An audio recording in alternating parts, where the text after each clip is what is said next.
And I think the most important thing is it's having that self-confidence of knowing and having the security in yourself as an artist that like, it doesn't matter where I play or what time or where I am. If I believe in myself and I trust the process, then you're just going to exude headliner energy. If you come in without self-confidence and that aura of like, I'm here to do my thing.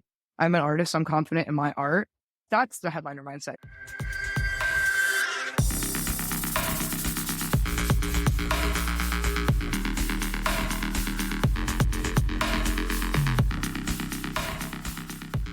What's up, everybody? Welcome to the Headliner Mindset Podcast. Today's guest is an artist, producer, and DJ who has been killing it in the house music scene. She's played major festivals, including Coachella and EDC. And not only does she have releases on some of the biggest labels in the industry, but she is the co-founder of a label and collective of her own called 40 Ounce Cult. This is Wenzday. Hello, everyone. Hello. What is up? So good to see you. How are we doing? It's so good to see you. Thank you so much for having me on. I'm such a fan of the podcast and such an honor to be included. I'm so excited. Yeah, I'm pumped. Just before we got on, you said that you've been listening, and I'm always excited to hear that my friends are out there tuning in. And happy to have you. You know, this is going to be a fun episode because you're one of the people that I had the honor and privilege of getting to know and getting to teach during my time at Icon Collective when you were a student there. And now a lot of time has passed. A lot of things have happened. I'm opening up my Instagram every day. I'm seeing you just like touring, playing shows, killing it. And I'm like, all right, let's connect and talk about this journey that you've been on, because a lot of cool things have been happening. And I'm personally just excited to hear. And I think we're going to have a lot of great words of wisdom and lessons to share for all the listeners as we unpack your story. I'm so excited. Like you said, we've come a long way. We're different people than we were. I don't know how long ago. I'm not going to date myself, but it was a couple of years ago that I was at Icon. So I'm excited to share and talk about it. Yeah. And so I know before you went to Icon, for those of you that are not familiar, Icon Collective Music Production School, best music production school in the world. We don't need to say much more than that. You should know it. If you don't know it, Google that shit. Look it up. Look it up, brother. But before that, you were like an open format DJ, right? You were already DJing before you started producing. Tell me a little bit about what was going on in your life and career with DJing pre-Icon. Yeah, absolutely. So I started DJing when I was in high school, like very, very early on. DJ AM was like my hero. It's basically been the only thing I've done my entire life. I know a lot of people, maybe start a career and there, but I've literally been DJing my entire life, which is amazing. It's all I've wanted to do for a very long time. And so but evolving, right? There's different levels to it. And so I started DJing high school. Once I got to college age, I really solidified myself in the open format circuit in LA specifically. I was a resident DJ at Playboy Mansion. I was DJing for a company called SBE, who's, I don't know if they're still around these days, but they had properties like Hyde, which is still open right now in Hollywood. And so it was very cool for me to cut my teeth early.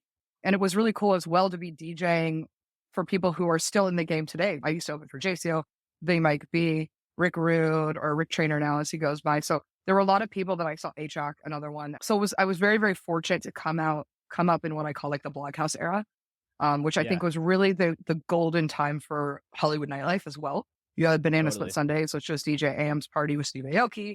It was just really when kind of everything was coming together. And I think it was the first time, thanks to DJ AM, that the idea of being a DJ, we were put on the same pedestal as like a rock star, right? Or a pop star. He was the first person to have a Vegas residency. And so it was really the first time that the mass media recognized DJing as something outside of maybe a birthday or a bat mitzvah or a wedding. So very, very fortunate that I was able to come up during that time. And then also too, because I think it taught me a lot of things. It taught me how to chase my money responsibly. It taught me how to value myself as a female artist in a game predominantly dominated by men, still is. Taught me how to read a room. It just taught me how to deal with kind of every walk of life, because when you're an open format DJ, you are playing other people's music, right? Your job is to create an environment for people are going out for the best night of their life, right? And they expect that from you. So I always tell people DJs we're no better than security, bartenders, club promoters, right? It's all symbiotic. And we're all responsible. It's the hospitality industry. Yeah. And so to learn how to navigate that very young, I'm very grateful because I think it's translated now to me as an artist performing my own songs, getting to play these incredible festivals, touring, etc. I really love that perspective that everybody's really playing their role, right? The Absolutely. security is there to play their role, the promoter is, the DJ is, the crowd is there. Like everyone's doing their part and playing their role. And to have that experience, I can see how, especially just having that foundation of DJing and reading a room and knowing how to perform. A lot of people know how to Yeah. produce and they can sit in their bedroom all day and make music. Bingo. But it's so different to actually get out there and put on a show and entertain a crowd. It's a whole different skill set. So cool that you came in with Absolutely. that. And I've always said this, that the hardest job lies on the shoulders of the opening DJ. The opening DJ set is truly an art form. And I don't think that that is expressed enough. I think sometimes it's very difficult. Look, I've been there where you play doors at a festival for, the first 30 minutes of your set, you're playing to an empty field with maybe a couple friends on the rail or my brother swinging a t-shirt, Same thing with the club, right? Your job as an opening DJ until nowadays they kind of book the same person for the whole night. But back in the day, it was, you were that 10 to midnight. So you're getting the early birds, you're getting the empty booths, you're warming up the crowd for this headline, you're setting them up for success. And so for any open format or opening DJs out there, just know you are seen, that you are appreciated. And it's a really can be kind of a levelized situation. But again, so valuable to know how to keep that smile, stay turned on, play the right music. Because again, too, there's a lot of DJs, and I've even seen it now, where that art form of opening has been lost, where I think people are there, especially with social media, they want to have their moment. And sometimes I think it sacrifices the integrity of the night when that happens, because you're thinking about me, but again, it's not about you. It's about the whole situation, right? If you're blasting the hardest song or a peak song at the wrong time, you're going to burn out that crowd too fast. You're going to burn out the person you're supporting. And so I wish that people would keep that in mind still and keep that happy medium, because I think it is truly important, especially as a attendee. We all started as fans. I'm still a fan. I'm still going to shows. So it's important for us you want people there the whole night. Yeah. And I think that's a great tie-in to this idea of, the headliner mindset, right? If you want to be a headliner, most people don't start off as the headliner. You usually start off, like you said, kind of cutting your teeth, maybe playing some of those empty rooms, but it develops a lot of character. You get to pay your dues. You get to learn how to DJ. You get to work your way up the ladder. I mean, that's going to be usually a bit more common of a path than someone, maybe you just have a hit record that goes viral. But I think there is something really powerful to be said about actually, paying your dues and growing into that, like you're at that level now where you're getting those headlining, bookings, and you can play a different set there than you can at, 9 o'clock, but you put the time in to get to that point. I think also too, something that I was kind of meditating on pre this podcast was like, what is the headliner mindset? And I think the most important thing is it kind of goes in line with like the star mentality, right? It's having that self-confidence of knowing and having the security in yourself as an artist that like, it doesn't matter where I play or what time or where I am. If I believe in myself and I trust the process, then you're just going to exude headliner energy, right? You don't need to be playing Drugs from Amsterdam at 9 p.m. to be a headliner, right? What's important is that, but it's if you come in there and you act like a rock star. I'm not saying be a dick to anyone or be rude, but if you come in with that self-confidence and that aura of like, I'm here to do my thing. I'm an artist. I'm confident in my art. And if you don't pick up on that, that's your loss. That's not mine. That's the headliner mindset. It doesn't matter where you are, because, there are so many different cities and places that I've had the luck and the fortune to have visited that, maybe aren't the most glamorous. They're not Las Vegas or Miami, but there's still shows and there's still crowds and they're important markets. And again, you go in there every show like it is EDC or like Coachella. Yeah. And you go in there and you say, hey, I appreciate that you're here. I'm going to show you what I'm about. If you like it, great. We'll ride and grow together. And if not, okay, great. Your loss, moving on. That's the headliner mindset. That's that confidence and that self-security. Yeah, you nailed it. First off, I got to say, I just became so much more of a fan of you. I already was a fan, but like now, like I'm sold, because I love that so much. It reminds me of a video interview I saw one time with Dee Snider. He is the lead singer of Twisted Sister. It was like a I know who that is. 80s hair metal band. what was their big song? They Oh my had, God.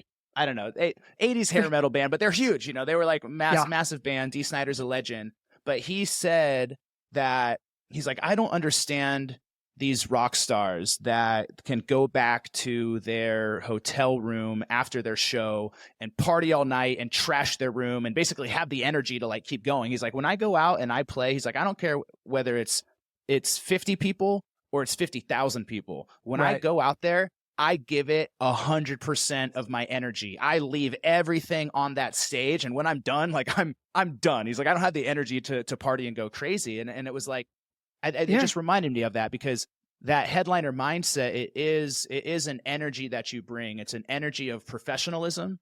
It's an energy Yes. of service. Like, I'm here to perform my best, whether that is 9 o'clock and I'm going to be the best opener possible, or Mhm. you know, we were just talking about playing an after hours party and how that's different. If Yeah. I'm playing at 2 a.m, you know, I'm going to show up and play that as well. But it's the attitude and the energy that you show up to deliver in everything that you do. And something I want to add to that as well is I think that also translates off the stage too. I think a true headliner is someone who is down to bring up up and coming artists and is not threatened by them. You know, I have a lot of peers that I talk to who are very threatened by like the TikTok kids or the young kids or like Gen Alpha or whatever. And you know, we have these conversations and I'm like, look, if you're intimidated by some kid half across the globe in his bedroom making music, you probably need to be in the studio more making better music. Like, Yeah. you know what I mean? There's room at the table for everyone. I think a lot of people have this conversation when it comes to female v female. The industry loves to pit women against each other. And it's like, look, there's room at the table for everyone. And being secure in yourself and your art firm means you know what you can do, but also extending that hand and being like, hey, I think you rock. I think you have something. Let me help you. Let Yeah. me bring you on, because now you're a part of that artist's legacy. You're a part of their story. And I think a lot of people forget that. It's like Yeah. if you extend a helping hand to someone and they blow up, you're part of their history. Now you've solidified yourself in their Yeah. fabric, which is like the Yeah. coolest thing in the world if you think about it. Well, and if you also think about the entire essence of DJ culture and the electronic music industry, Mhm. support is literally tied into the DNA of how this whole thing works. It's like you go on stage Absolutely. and maybe some people only play their own songs the whole time, but that's very, very rare. Most likely you're playing other people's music. You're showcasing other people's Absolutely. art, right? This entire industry is built on DJs helping out other DJs and artists helping out other artists, of, you know, remixing somebody else's song. A bigger artist puts your track out on their label and then they take you on tour and they support you. Like, that's always really how it's been. And it's just completely entrenched in the fundamentals of how this thing works. So I think understanding that and Absolutely. living that way and being that kind of person, you know, it's like on a woo-woo level, like karma's real too, you know, like the more you give, the more you receive. But literally in the way that this business works too, it is all Yeah. about supporting each other. Yeah. And I think that's also why you're seeing now more than ever, you're seeing artists creating their own label, because they not only want to support themselves, but they also want to put on other people who they think are great. And I think, you know, I think a lot, you know, years ago, I don't think a lot of like the idea that you could go viral on something and blow up was still very foreign. You know what I Yeah. mean? And I think nowadays you see these bigger artists like a John Summit at the highest level, right? You have this record label. A lot of these artists you're putting on are significantly smaller than him. But just because of that boost and that cosign, you're seeing them, you know, excel. Walker and Royce are another great example. Like they're constantly putting on new people and they're friends. Yeah. You know, and I think that's really what it's all about. Because if you keep your art locked up and just for you, which believe me is way easier said than done, I think the universe really does reciprocate that Yeah. 100%. And also you have to be prepared for that opportunity. The best thing in the world that can happen is that someone opens the door for you and says, hey, I'm going to put you out on my label, or I'm going to take you out on tour. But also you got to be ready for that. You got to be ready to bring it. You know what I mean? Because not everybody actually is. A lot of people kind of get that shot, but can you actually back it up? Do you have more music, you know, in the bank? Do you have the work ethic? Do you have the drive? It's like that Eminem song, you know, like you only get one shot. Like, seize the Yeah. fucking moment, and you got to really hit a home run and hit it out of the park when that door opens, you know? And I think that that's why I'm so passionate about having your own personal shit together. Like, you need to have like your life in order. You need to have that drive Absolutely. and that mindset and just that hunger, because when that opportunity comes, you got to be ready for it. I think the other thing too that's not talked about a lot is okay, cool, you've made it. Someone's put you on, your song goes viral, right? You're put out on the road. I think something, and something that I think you touch a lot on, obviously on the mental health aspect of touring is what I call the emotional come down. It's all Mm, fun and games when you're surrounded by a bunch of people who are loving and adoring you. You have a promoter who's like, what do you need? Do you need a little shot? Do you need a snack? Like, what do you need? Taking you to party. And then all of a sudden, 3 a.m. hits, you're in your hotel room and it is dead quiet. There is yeah. no one around you because a lot of people, myself included, can't afford to bring tour managers out all the time or sourcing photographers locally. So all of a sudden now it's 3 a.m. You're in a very quiet room. You get an hour to sleep. And then you're at an airport where you're the only person in the terminal. And you're fighting for your life and you're going, is this what I want to do? Is this? Yeah. And then to take it a step further, then you get home and now you're at home and you back to reality, back you're at Trader Joe's, you're at CVS, you're like, no one knows I sold out Grand Rapids last night or whatever. But that emotional come down is extremely difficult. It's Yeah. extremely difficult to handle, to comprehend. And I think that's why a lot of people lean into coping mechanisms Yeah. because no one sets you up for that. Even like when you're going to a music school, I was very lucky to be able to go to a school that prepped you on the production, the musicality side. Yeah. But there wasn't a lot about, okay, how do you handle the disappointment of not getting a song signed? Maybe your show doesn't perform the way you want it to. Or all of a sudden, you're on day 1 of 3 of shows and you're by yourself and it's cold and you don't know anyone and you're hungry and there's food isn't open at the airport. Like, and I wish that when we talk about being ready, understand that that's part of it too. Yeah. And I think having that foundation, having people you care about that you can FaceTime at those times or chat with, or I have a girl chat.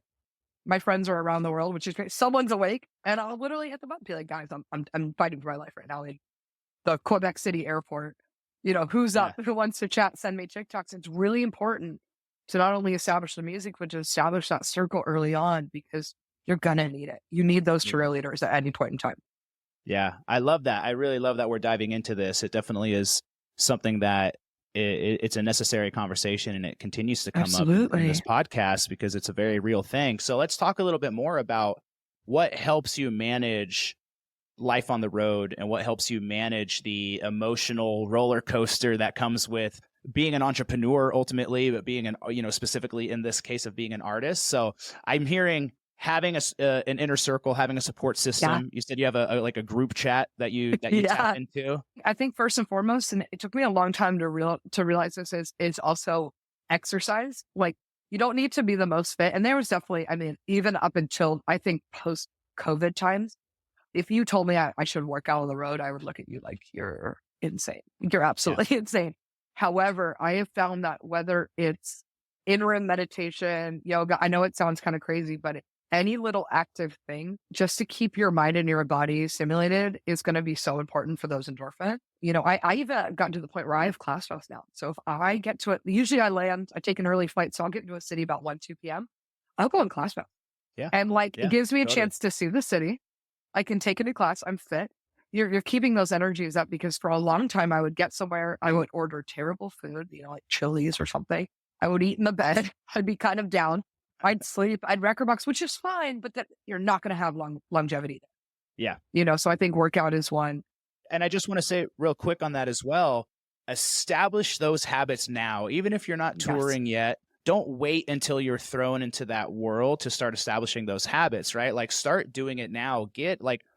Learn how to do yoga, go get a class Yeah. pass, go just start learning how to move your body. Like, I mean, anybody should be doing that anyways, but if you Sure. establish those habits now, you're going to carry them with you when you do make that transition into full time. Yeah. And I think for me, what was happening is like I had those things at home, right? I was on my routine. And then what would happen is and again, I was young. So it's like you get to a new city and you're like, let's party. I'm here. I'm on the Yeah. road. So you're drinking maybe more than normal. Or it's very easy. Promoters, they want to show you off. They want to show you their town. And so then all of a sudden you abandon all the kind of like health stuff. Like even now, Yeah. like I don't even buy food at the airport. I bring my hydro flask. It's here, or my Stanley. Don't come for There you me. go. I bring that in my backpack. I fill it up at the airport. I bring my healthy snacks because it's so easy to get, because then what happens is you get home Sunday, you sleep all day. Monday, you're scrambling to recover. And now you have a 4-day week. And so Yeah. if you maintain those habits early on and really solidify them, when I get home on Sunday, I might take a little nap, but then I have the rest of my day. It's not a lost day. because I was burning daylight. Like there was a minute where when I first started touring, like I would come home, the blackout curtains were closed. I was so exhausted. I was sluggish. And it really dawned on me after about 3 months. I was like, because I'd see my friends like having a picnic or going to the Melrose Flea Market, or I was like, oh my God, I'm missing out on these daytime activities because I'm not taking care of myself for 48 hours. It felt like a week, but I was only gone for 48 hours. Yeah. And so, yeah, set those habits early, because you will thank yourself, in the long run for sure. Yeah. Okay. So group chats with your friends, yes, healthy snacks, drinking water, get a class pass, figure out some sort of activity. Get a Stanley. No, yeah. be like everyone. Get a Stanley. Yeah. And I think also too, I think what's really important is the last thing is like when you're touring, the benefit is that you return to a lot of markets often, right? We were talking about Austin, for instance. I've now been back to Austin a couple of times, and every time I'm there, I make sure to, if I'm getting on with the promoter, I save their number. Photographer, save their number. Create little groups wherever you go. My brother and I talk about this all the time. We are so fortunate. I think pretty much every continent outside of Africa, we have friends, and Antarctica. We have friends in the majority of countries, or at least someone who is related to someone. I was in Thailand a couple of years ago, and my girlfriend who I went to college with was like, oh my God, my cousin lives in Thailand. He's a Michelin chef. I was like, what? Anytime I have friends going to Thailand, I send them his number. I'm like, go eat at his restaurant. He'll hook you up. He loves to rave, et cetera, et cetera.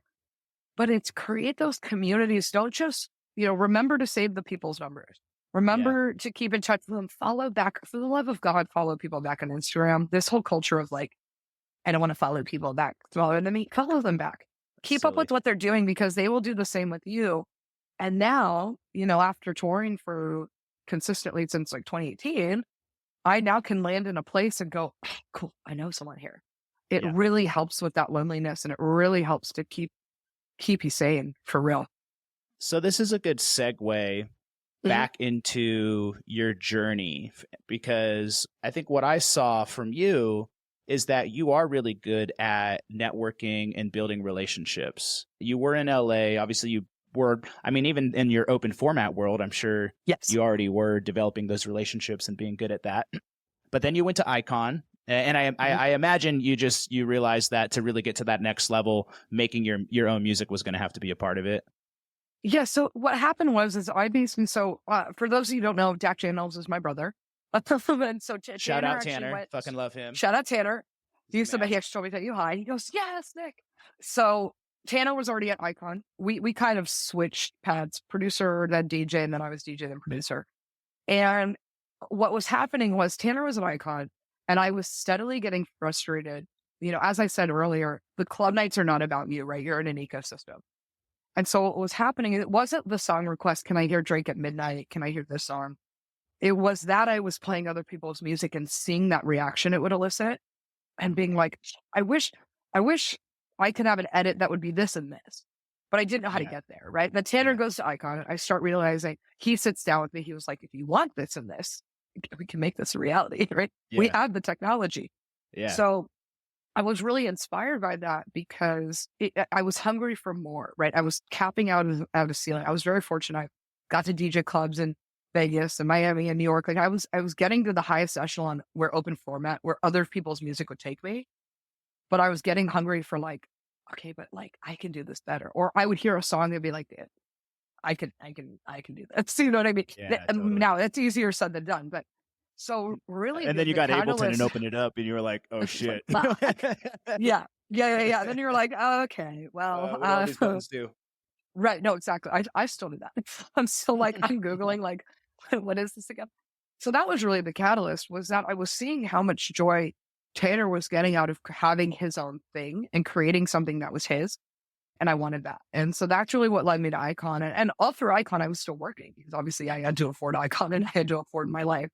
And that was where it got that was really... DJing? You were That was DJing. I would literally go to Icon. I was in the afternoon group. So it would be like noon to 6. And then I would get home, and then I was off to the club at 10 p.m., 10 to 2. Sometimes the same place, sometimes 2 nights. because I obviously had to keep it going. And that's where it got really crazy, because I was going to Icon and I was so inspired and I was around this incubation of artists. And then all of a sudden I was at the clubs where it was like, okay, playing Drake again at this time. Oh, it's your birthday. Happy birthday to so-and-so. It was almost like, yeah, it just started to just not be enough for me. Then obviously post Icon, I think a lot of people get this idea that you graduate from school and it just happened. I graduated from Icon and it took 2 years of me still DJing in the clubs, working. So it was like wake up all day doing music, making my own music, then playing the clubs at night. And again, I was in situations where it wasn't even like I could club test my records because I was fully immersed in the hip hop before format scene. And I was making, at the time, I was making bass music because that's what Tanner was making. And I had this resource and this compadre at home. So I got it. I always loved house, which is why I kind of went the bass house route. We kind of merged the two together, and I had a resource there. My brother is an incredible sound designer, and I had help there where it was like, okay, I'm hearing this. How do I make this a reality? Right. Let me ask you this. When you were grinding during those 2 years, I'm curious about what that really looked like for you, because I think that stage is so important. You don't get to skip that stage of like, I have to put in the hours and really not only learn my craft, but master my craft and make good music. Right. So tell me about what that stage of life looked like. And I'm curious about really like how many hours were you putting in a day, and like what was your approach to Sure. the studio, because I just see it. A lot of people that come to me, that's still something that we're really working on, that they're kind of struggling with, is either finding the time or finding the inspiration. Or So for me, what a typical day looked like was I would work till 2. So this is post school, right? So work till 2 a.m. I would allow myself to sleep until like 10. I need sleep. So I would set my alarm and then I would get right to it. I would, get coffee or whatever. And when I say the studio, this was a desk in my bedroom because I had a studio apartment. My studio was my studio apartment. So you're sitting down, and there was a lot of days when I got out of Icon, because Icon was very structured, right? So you knew what you were working on every given week. So all of a sudden, when you're sitting in front of a blank Ableton screen or a Logic screen or a notepad, I was like, oh, okay, this is real life, and it's really hard. I think the biggest thing that I had to learn too was making music is like working through the mud. It's going to get really bad before it gets better. Like I listened to some of my whips from like 2017, and they're not great. And I even looked at the other day, I was looking through my emails. Like I had a very good French DJ friend who people can assume who it is. But I remember I sent him a project I had, and he hit me up and he goes, I'm so happy you're producing, but this song is ear fatiguing. Okay. This literally hurts me to listen to. This literally is fatiguing my ears.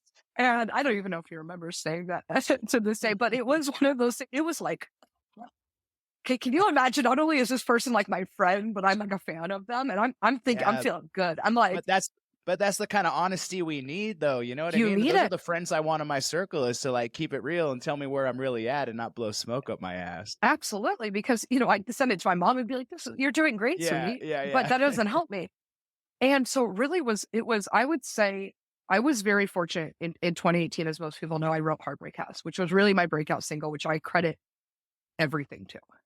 But from before Heartbreakers came out to that point, it was really a year of, like I said, working through the mud, waking up every day, thinking I'm having something, scrapping it, thinking I'm having something, scrapping it, and then having to go to work to go DJ clubs, getting re-inspired and doing it again. It felt like a hamster wheel, and I was exhausted. I really was, because and that was really the time where I didn't have a lot of time for friends. I didn't really have time for just a lot of things in general.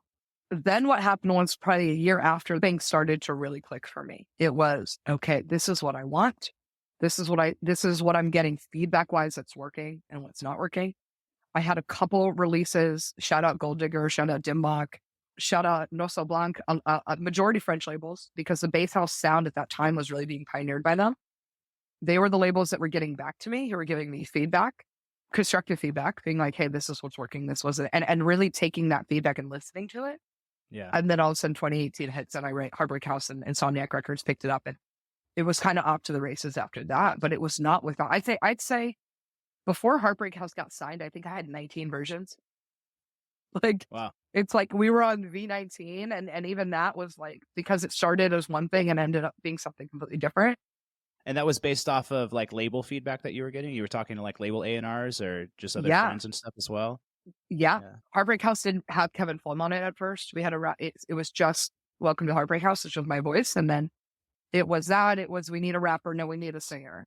Okay, never mind. Not that. It was just, and it's hard too, because I think when you're starting out, you want to be a sponge and you want to absorb everyone's advice as gold, including people listening to the podcast, right? You can hear what I'm saying, but not everything I say is going to apply to you specifically. But when you're starting, you're so enamored by like the A&R or like fellow DJs that I could play my song right now for you and for my brother, and you guys are going to give me different feedback just based on who you guys are. You know what I Yeah. mean? And so you have to learn how to filter out that noise. And I think Mhm. there were so many versions and iterations because I was just taking everyone's advice. And sometimes I would be writing songs where like Bijou gave me advice on the hook, but then Abstract gave me advice on the drop. And then my brother was talking to me about the verse, and it's like, wait a minute. But this is my song. Mm. What does Taylor want in the song? Because when you start listening to everyone's opinion, as also who knows where they are when they're listening to it. They could be taking a walk with their dog. They could be in the grocery store, and the same thing goes for A&Rs. I'd say, like, when you send music, you never know who or what that person's going through that you're sending music to. So things may not get picked up right away or may not be well received. It might not be because of you or because of songs, but it just be what's going on. And you're not privy to that information. Yeah. Yeah. And it comes back to you being the artist. You're the artist. You Right. get to make the final call. You get to make that final choice, and really being in tune with like what feels good to you and what lights you up. And, I taught the art of flow at Icon Collective. I'm always going to come back to like tapping into that own inner voice and just trusting yourself. I will say this, and haven't been wrong yet, and I attribute it a lot to your class at Icon. When I finished, we'll use Heartbreak House as an example because I just talked about it, but when I finished writing that song, version 1, at least, like for all intents and purposes, the version 1, I got like the butterflies in my stomach, and I was like, Taylor, like, you're even writing the verse, right? Heartbreak House. I knew very early on I wanted to create like my own genre of like breakup house music. So when I landed on that name and that title, I gave myself chills. Basically, I was like, Taylor, like, you have something here, and and fast forward to even songs I'm putting out now. If I don't get that feeling, then I either need to keep tweaking it, or maybe we put it on the back burner and start something else. You will know when it's right. It's just like I equate it to dating. You know when the person's right for you, and you know in the pit of your stomach when something's wrong. There's good butterflies and there's bad. Are the butterflies a warning signal, or is it excitement because you're onto something? Yeah. And learning to discern between the two is invaluable. And learning how to tune in to the feeling and make your choices from the feeling rather than the thinking, right? To make those choices from you're talking about your body. You're talking about butterflies, feelings, your gut. Like, it literally is a physical sensation that you can feel like, oh, this is activating me. I'm feeling something, which ultimately is what you want people to experience when they listen to your music. You want them to feel something. You don't want them to maybe you want them to think something, but so much of the, creative blocks that people experience, it all happens in the mind. It's because we're thinking, oh, should I put this out? Is this the right thing to do? Is this what this label is going to like? We get caught in our head. And that's the key. That's your key to freedom, is get out of your head and get into your body. What does it feel like? Does it give you butterflies? Does it touch that part of your soul? Like, fuck yeah, cool. Yeah. And then if not, like you said, maybe come back to it later, or keep tweaking it until it does. Yeah, look, we've all had that song that we hear and it brings us back to some sort of memory or visceral reaction or whatever it is. And that's all we as artists strive for, right? If I can affect one person, I can make one person's day. It doesn't matter if I never play a festival ever again. To me, that's a win. To me, I did what I set out to do. Of course, we always strive to do more, but I think that's another thing that, if I can give any advice, and it's advice I should take myself as well, is that be excited for your accomplishments, because there's a lot of people who don't even get through step 1, whether it's they give up or whether it's not for them or whatever. And so just even committing to your art is such a win and such a victory, and putting yourself in that vulnerable place, that's not a small feat whatsoever. You've already just put yourself there. That's half the work. Yeah. Yeah. And I just posted something about this on my Instagram the other day, but I think it's really important to acknowledge yourself. I think for every artist out Yeah, there that's listening, that's like chosen to take this path, that has committed to working on their music, to putting themselves out there, like, you deserve to be recognized, you deserve to be acknowledged, you absolutely. deserve to be, to be celebrated. And that starts with yourself. Like, just take a moment, please, right now, to celebrate your damn self, even if you're just starting off. But it's like, this is taking the road less traveled. Not, a lot of people Absolutely. dream of doing this. A lot of people dream of putting themselves out there, starting a business or doing something, and they don't fucking do it. They sit on the sidelines. And so for every Yeah, artist that is out there, what I would call in the arena, actually getting in the arena and doing it, like, you deserve to be celebrated. So please take a moment to do that. absolutely. And I think also too, we got to protect our artists. The world would be nothing without art. And so the fact that, yeah, you've chosen to take your heart and put it out there for the world to consume and to judge and to comment on is, again, it's no small feat. And so props to you. Let's Yes, take a moment yes, for the yes, for all yes, the yes. artists out there, because it's hard, and Nick, same thing with you. Like, you've done such an incredible job of, like, I think, even just providing nuggets of information on a week to week basis, which also is an art form in itself. Because I'm sure sometimes too, there's days where you want to take your own advice, or you're like, oh my God, there's so many things going on in this world and stuff like that. And so for you to offer this, community and this sense of guiding light is just it's so important. So thank you. If no one celebrated you today, I you appreciate know, you. Thank you so much. I do see it so much as this is my art form, like, this is yeah.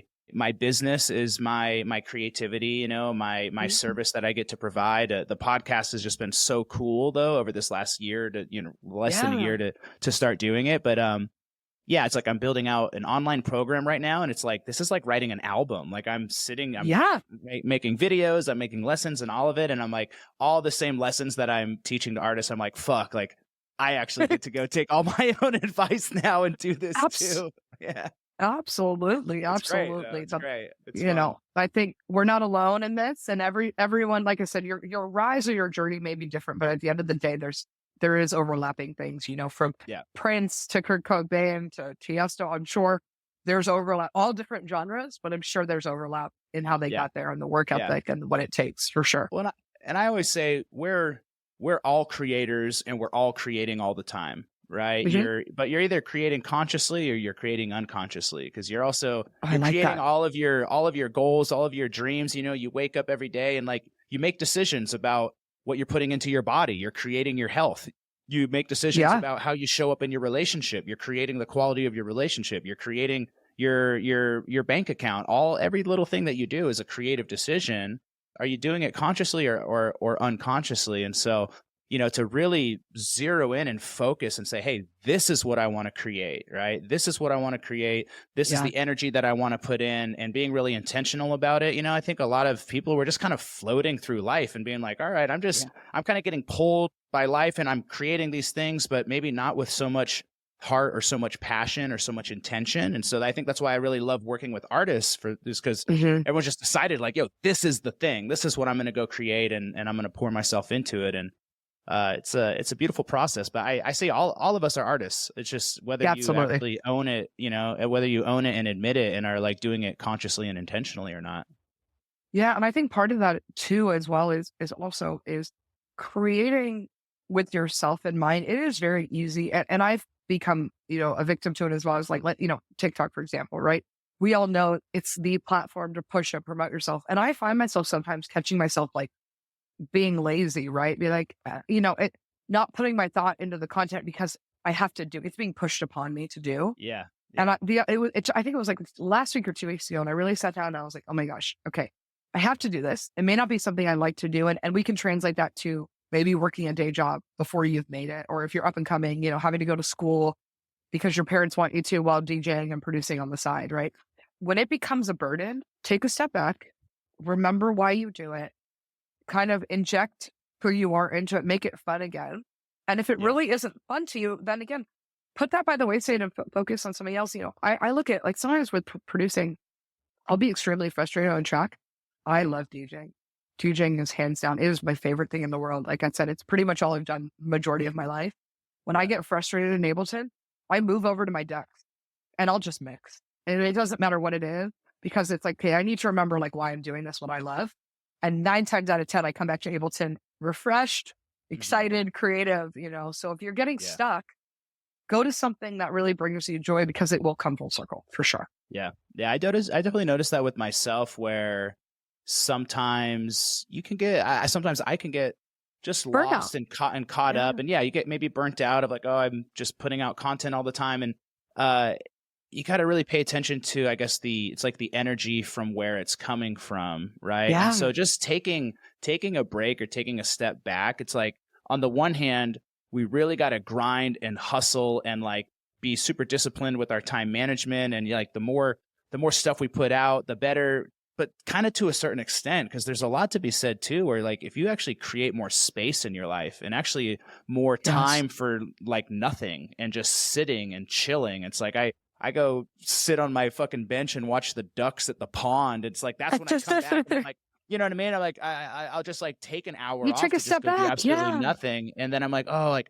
I get more grounded into my best self. And then from my best self, I can create much better stuff. I serve my clients much better. I show up way differently. But when we're just like, oh, I got to go. And we're so packed, sometimes we lose the potency of the energy that we're putting into it.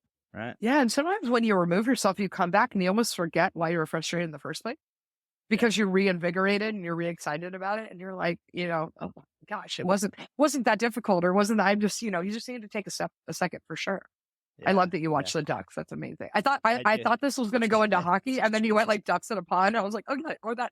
Yeah, literally, I have the little pond and ducks outside. I've named all of them. If you guys follow my stories, you can follow the chronicles of all the ducks. Yeah, they're cute. I love that. I love that. Yeah, get into nature, touch grass. It helps. I promise. Yeah, we need it. Absolutely. We need it. Okay, so post Icon, you spent 2 years like really just putting in the hours into the studio. You wrote something. It sounds like you kind of had that moment where the door really opened for you. Right. You had your song start to take off. A lot of doors started to open.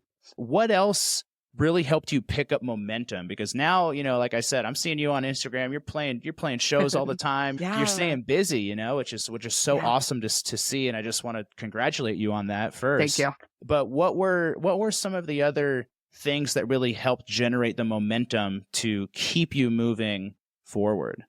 Yeah, I think first and foremost, it was getting out and socializing. So post open format days, I really was basically very turned off by the club atmosphere for a long time, just because I really was experiencing that burnout.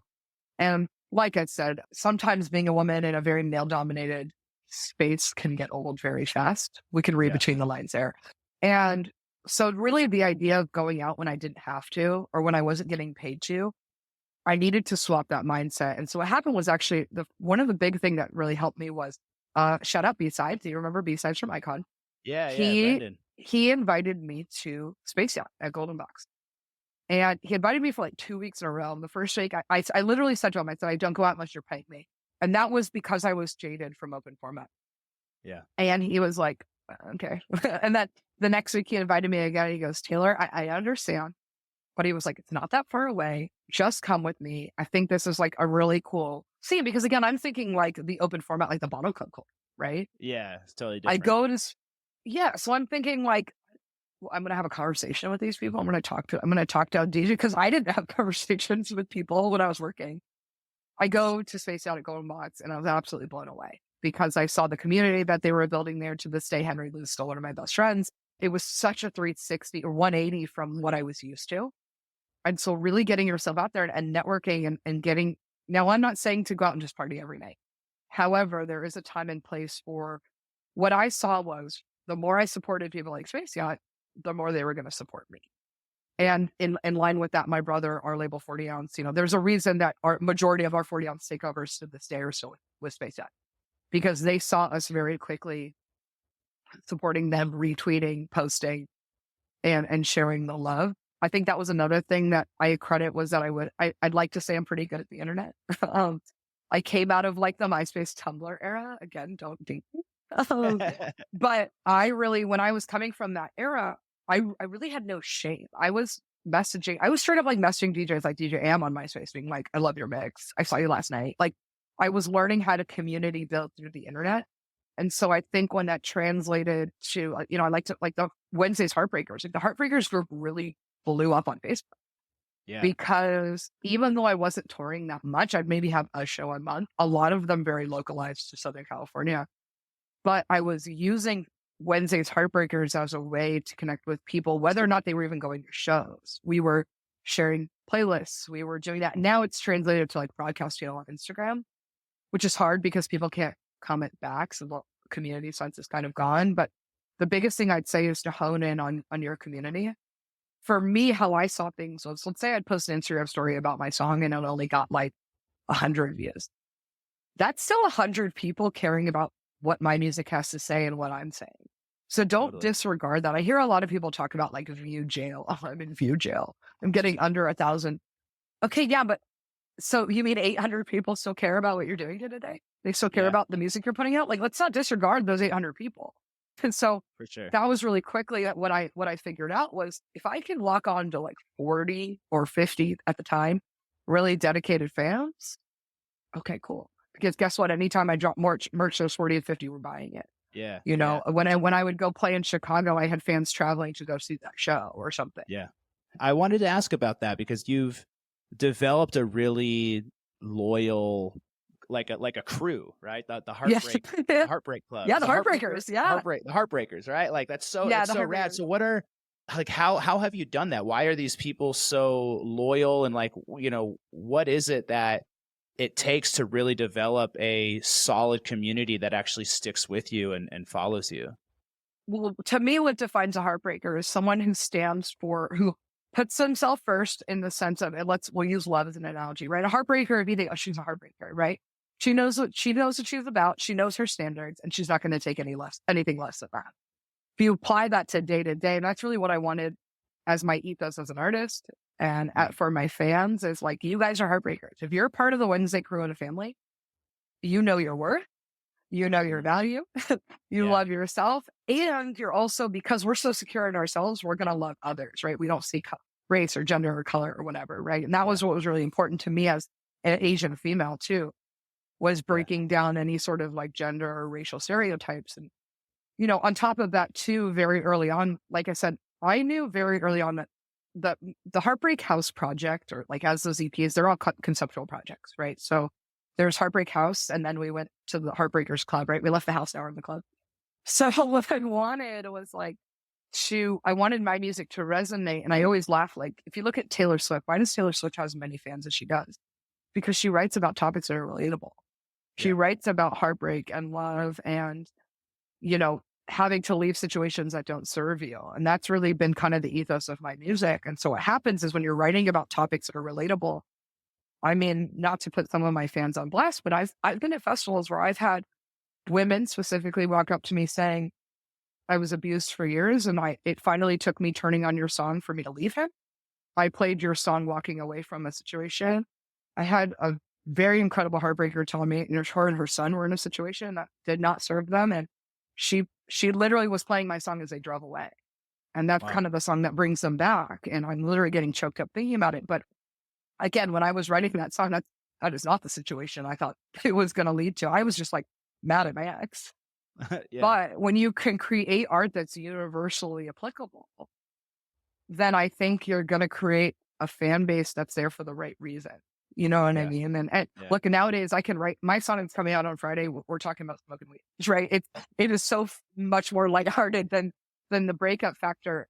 But again, too, it's also because my fans, we need a little light in the dark. We need a little party. It's not all going to be sad. and that's a part of you. That's part of who you are. Yeah. It's all right, which that part Yeah. gets to be shared. And ultimately what I'm hearing is that you really know who you are as a person. You know who you are as an Trying. artist and what you stand for, though. Like you have values, and Yeah. you are expressing those values and living those values through this project and through your music. And I think that this is such an important piece of the equation is Yeah. really knowing who you are as a person and as an artist. Cause it's not just about like, let me make some beats and throw them out there. That's what a lot of people are Yeah. doing. But like, well, like who the fuck are you? Why am I going to want to follow you? Right. If I Right. don't know what you're all about, what your message is, what you stand for, then I don't know if we're actually in alignment. Right. But when you show up and you Absolutely. start talking about those types of things, whether that's through your music or just through your content, then I'm like, oh shit, yeah, like I get that. I resonate with that. Relatable. That's in alignment. Yeah, it's relatable with me as well. So I Yeah. think that's yeah, it's really powerful. Yeah. I think, look, we're in an industry where you're constantly have your hand out, buy my merch, buy my tickets, buy drinks, take PTO to come see me. Right. Yeah. So what are we giving back to people besides the song? It has to go deeper than just the music. You know what I mean? Because if you expect someone to look, we have all like you and I, we love, I know we're metal fans, we're band fans. Like what makes you want to travel to go to a concert and support these bands and listen day to day? It's because there's some sort of message that you connect with or you connect with them as human beings. And that's what I think cannot be lost in this scene. We really have to make sure that we're seeing our fans as not just like statistics or numbers Yeah. or followers or like they're human beings Yeah. and same. And I imagine that's so much more fulfilling as well for you Absolutely. too, to hear those stories, right? To know like, oh, this isn't Yeah. just we're not just shaking asses on dance floors, but like this is Yeah. carrying, which is great, which is rad. That's where we Yeah. start. But like to be able to give more than that and hear some of those stories. I mean, like for me, if I just looked at my clients just as people that paid me to work with them, just as clients, then it's like I wouldn't fucking do this, But I have probably 130 people that I've worked with one-on-one now that it's like, those are my brothers. Those are my sisters. They're my fucking family. Like I'm on, even though maybe we worked together for 3 months, I'm in your corner for the rest of your fucking life. And I still get text messages from people years later being like, yo, dude, this just happened in my life. I wanted to update you. I love you so much. It's just so rewarding. Like that's why I do it, And I hope that every artist out there also gets to experience that with their fans too. It can be so much more if you put yourself out there in that way.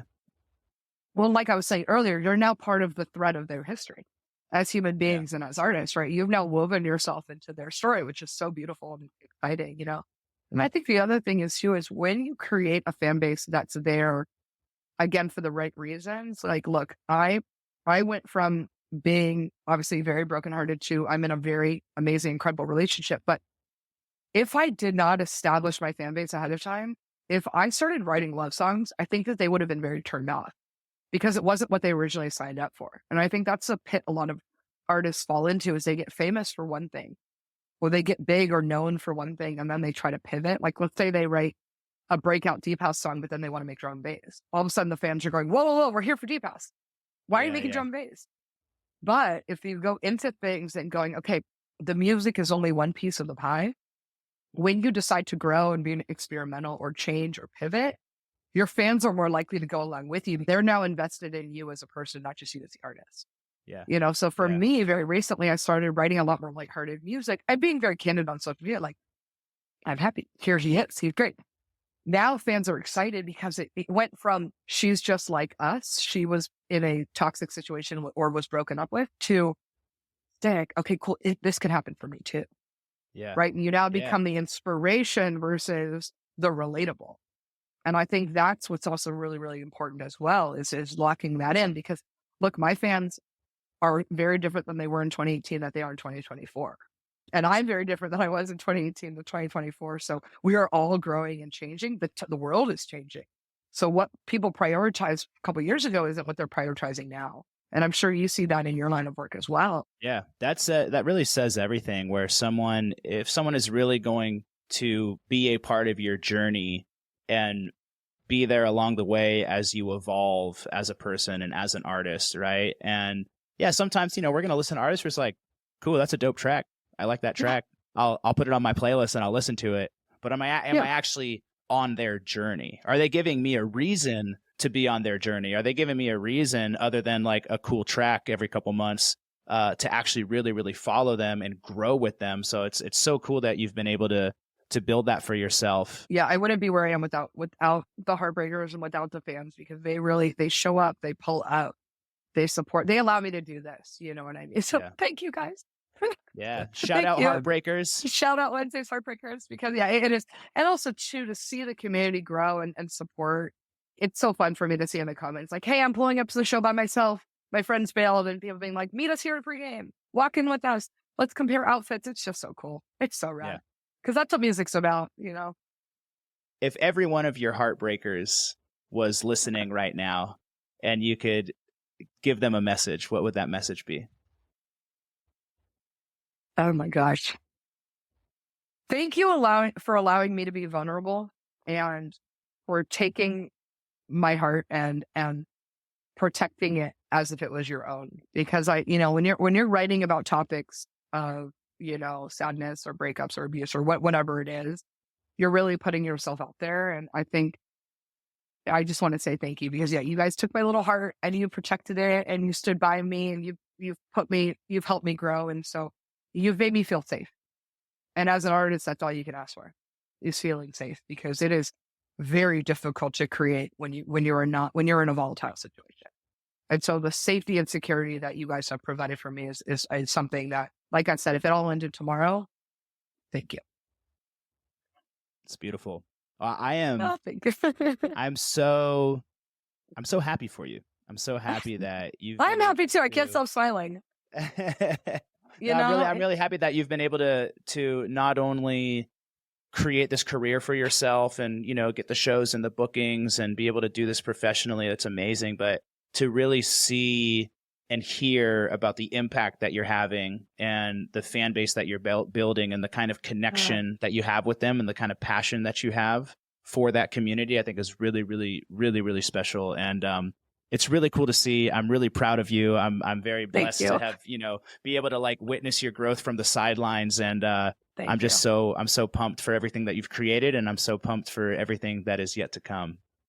Me too. And vice versa. Thank you so much. Your class and icon really, really helped solidify a lot of these things and show me what it was important and what's not, and what to focus on. And again, I think that all goes into the process and the journey. And I think the biggest takeaway from your class with Art of Flow was doing things for the right reasons.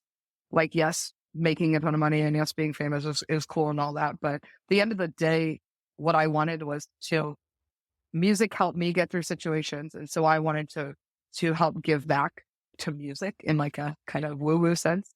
And so the fact now that I can do what I set out to do, which is inspire people and empower people through my art as I was, that's just the coolest thing. That's why I'm doing it. Everything else is just an added bonus.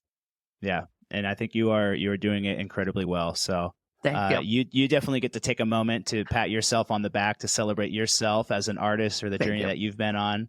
And thank you so much for taking the time to hop on with us today. I'm so pumped that we could do this. Oh, me too. Thank you so much for letting me ramble, and one pat on the back, and then back to the studio. Back to the studio we go. That's what's up. Wenzday, hit 'em with the wubs. Hey, Heartbreak House. House.